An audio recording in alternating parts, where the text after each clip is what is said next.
Assalamualaikum warahmatullahi wabarakatuh. Kepada segenap rakyat dan bangsa Indonesia yang saya cintai, semoga kita tetap selalu menjaga protokol kesehatan, tetap selalu berupaya secara bersama-sama mengatasi pandemi yang sedang melanda kita punya negeri. Insya Allah angkat segera pandemi yang terjadi saat ini. Amin ya rabbal alamin. Nah, kepada seluruh masyarakat, dalam kesempatan ini saya ingin menyampaikan hal yang saya pandang amat penting sekali berkaitan dengan status saya sebagai tersangka di Polda Metro Jaya. Nah, yang ingin saya sampaikan di sini adalah pertama, bahwa saya tidak pernah lari apalagi sembunyi. Sekali lagi saya ulangi, saya tidak pernah lari dan tidak pernah sembunyi.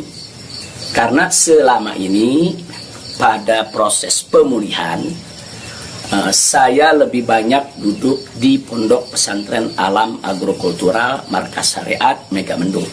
Karena di pesantren ini udaranya sangat asri, segar, jadi untuk pemulihan luar biasa bagusnya. Sekali-sekali saya turun ke Petamburan, saya turun ke Sentul untuk menengok anak dan cucu. Jadi bagian pertama yang ingin saya tekankan adalah saya tidak pernah lari apalagi sembunyi dari panggilan polisi.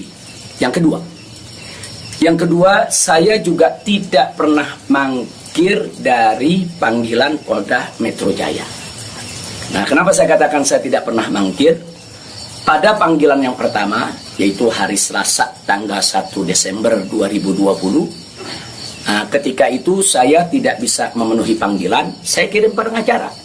Pengacara datang ke sana, bertemu dengan penyidik, menyampaikan surat secara resmi, minta penundaan, dan alhamdulillah penyidik bisa memahami dan menerima. Nah, akhirnya sepakat bahwa saya diundurkan untuk panggilan yang kedua. Nah, untuk itu saya apresiasi, saya hargai sikap penyidik yang sangat kooperatif, sangat baik. Terima kasih. Nah, kemudian pada panggilan yang kedua, yaitu pada hari Senin tanggal 7 Desember 2020.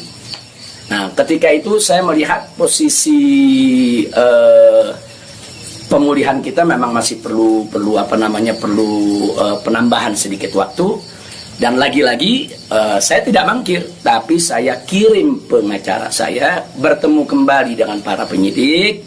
Kita sampaikan surat, kita sampaikan permohonan, dan alhamdulillah permohonan tersebut diterima secara baik oleh para penyidik. Lagi-lagi di sini saya ingin sampaikan apresiasi dan terima kasih kepada para penyidik di Polda Metro Jaya. Nah, pada hari itu juga, yaitu di pagi hari Senin tanggal 7 Desember, ada kesepakatan, yaitu antara para pengacara dengan para penyidik, juga dengan keridoan saya, di mana kita sepakat bahwa saya akan datang ke Polda Metro Jaya pada hari Senin tanggal 14 Desember 2020.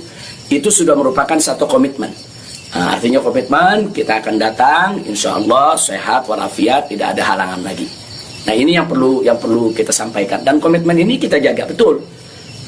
Karena saya akan selalu memegang komitmen dengan pihak manapun kalau kita sudah membuat satu kesepakatan, satu perjanjian. Nah, karena itu di sini yang perlu saya sampaikan juga pada hari yang sama, yaitu pada tanggal 7 di hari Senin tersebut, secara mengejutkan, sebagaimana kita tahu semua, di mana di siang hari Bapak Kapolda Metro Jaya mengumumkan tentang tragedi penembakan 6 Laskar FPI yang selama ini setia mengawal saya. Tentu ini satu peristiwa sebetulnya tidak ada sangkut paut dengan soal panggilan saya. Maka itu pada pagi hari itu saya tetap kirim pengacara, saya tetap mengurus urusan panggilan, karena memang kita tidak pernah sangka kalau penembakan itu berkaitan dengan Polda Metro. Karena saat itu kami masih mengira kalau itu adalah orang tak dikenal. Nah, ala kulihal, setelah itu yang mengejutkan kami pada hari Kamisnya, yaitu tanggal 10 Desember 2020, secara tiba-tiba Polda Metro Jaya mengumumkan saya sebagai tersangka. Ya tentunya saya, para pengacara semua terkejut karena 2 panggilan sebelumnya itu saya masih berstatus sebagai saksi. Dan itu pun belum sempat diperiksa. Rencana pemeriksaan tanggal 14 Desember, itu hari Senin yang akan datang ini. Nah, tapi karena memang pengumumannya begitu mengejutkan, pada hari Kamis tersebut saya sebagai tersangka, kemudian mendengar itu tidak benar kalau ada mengabarkan saya sembunyi, saya lari, tidak benar. Saya tetap berada di markas syariat Megamendung. Nah, begitu hari Kamis ada pengumuman semacam itu, Jumat pagi tanggal 11 Desember itu kita kirim lagi para pengacara untuk bertemu dengan penyidik. Dan alhamdulillah terjadi pertemuan dengan penyidik. Nah, ditanyakan oleh para pengacara bagaimana komitmen yang hari Senin tanggal 14, apa itu batal atau bagaimana. Nah, kalau saya pribadi ingin tetap berpegang kepada komitmen. Nah, karena kita ini ustadz, dai, bergerak di bidang agama, tidak layak kalau kami itu membatalkan perjanjian atau suatu komitmen. Nah, kita dapat jawaban dari para penyidik. Kelihatannya mereka tidak mau menunggu sampai hari Senin, mereka minta lebih cepat. Nah, pada saat itu juga para pengacara minta kepada para penyidik, ya Habib Rizik siap dipanggil kapan saja, tapi tolong surat panggilannya dibuat. Surat panggilan sebagai tersangka. Kami tidak pernah terima. Tapi kelihatannya para penyidik agak keberatan untuk mengeluarkan surat tersebut.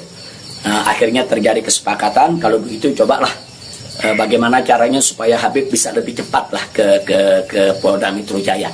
Jadi artinya mereka tidak mau melanggar komitmen juga, karena memang komitmennya pada tanggal 14 siap diperiksa. Nah, kita katakan melalui pengacara, kami bukan orang-orang yang suka ingkar janji, bukan orang-orang yang suka mengingkari komitmen yang ada. Tapi karena memang Polda Metro Jaya meminta lebih cepat, lebih baik menurut beliau, saya terima. Nah, karena itu pada malam ini saya umumkan untuk seluruh, yaitu anak bangsa, insya Allah besok hari Sabtu tanggal 12 Desember 2020 di pagi hari, saya bersama pengacara akan datang ke Polda Metro Jaya, insya Allah. Nah, jadi saya mau menunjukkan bahwa kita tetap punya komitmen untuk menjadi warga negara yang baik, untuk patuh hukum, untuk ikut melaksanakan daripada prosedur hukum yang ada. Nah, karena itu kepada semua media saya ingatkan, janganlah membuat berita-berita yang provokatif, berita-berita yang ada aroma adu domba, berita-berita yang membuat gaduh. Jadi tidak benar kalau saya lari, saya sembunyi, atau saya mangkir. Nah, itu yang ingin saya sampaikan. Nah, selanjutnya saya ingin menyampaikan kepada Polda Metro Jaya agar tidak terjadi kerumunan, agar tidak mengambil perhatian daripada masyarakat, agar juga tidak ada pihak ketiga yang memanfaatkan yaitu momentum soal penjemputan saya ini sehingga bisa menimbulkan kegaduhan. Maka itu saya minta kepada Polda Metro Jaya tidak perlu untuk mengerahkan kekuatan secara berlebihan. Bahkan menurut saya tidak perlu ada penjemputan, tidak perlu ada pengerahan pasukan. Itu hanya akan mengeluarkan biaya yang banyak, kemudian ditambah lagi juga menguras tenaga, dan yang paling berbahaya adalah mengundang perhatian masyarakat sehingga nanti terjadi kerumunan. Nah, begitu terjadi kerumunan, nanti ada pihak ketiga sebagai provokator membuat kegaduhan, dan ini akhirnya bisa merugikan kita semua. Nah, jadi tidak usah khawatir, tidak perlu ada pengerahan kekuatan, tidak perlu ada pengerahan pasukan. Insya Allah besok hari Sabtu pagi tanggal 12 Desember 2020 saya akan diantar oleh para pengacara saya. Nah, untuk memenuhi panggilan atau yaitu panggilan atau rencana pemeriksaan yang akan dilakukan oleh Polda Metro Jaya sesuai dengan aturan yang berlaku. Nah, yang berikutnya yang tidak saya lupakan kepada seluruh umat Islam.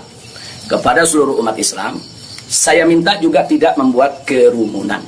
Nah, jadi jangan sampai mengganggu daripada proses hukum ini. sabar, tenang, ikuti proses hukum ini dengan baik, sesuai dengan aturan yang ada, banyak-banyak berdoa. Nah, mudah-mudahan semua berjalan dengan baik. Insya Allah Allah memberikan keamanan, keselamatan, kemenangan, dan lain sebagainya. Jadi tolong jangan buat kerumunan karena kita sudah punya komitmen.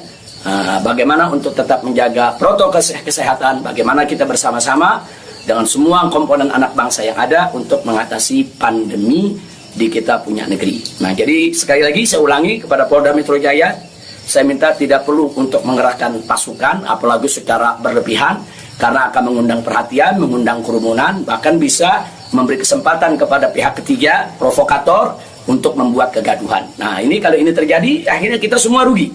Nah, tidak usah khawatir, saya pegang komitmen, insya Allah besok hari Sabtu pagi saya akan hadir di Polda Metro Jaya bersama para pengacara saya. Dan kepada umat Islam sekali lagi, jangan bikin kerumunan. Apalagi sebab kalau bikin kerumunan lagi nanti ada provokator, ribut lagi, gaduh lagi. Saya tidak mau ada kegaduhan, saya tidak mau ada kerumunan. Saya ingin pemeriksaan itu berjalan secara baik sesuai dengan undang-undang yang berlaku. Dan kepada masyarakat cukup doakan dari rumah agar saya, begitu juga para pengacara semua, diberikan kekuatan oleh Allah Subhanahu wa Ta'ala. Itu saja. Terima kasih. Jazakumullahu khairal jaza. Wassalamualaikum warahmatullahi wabarakatuh.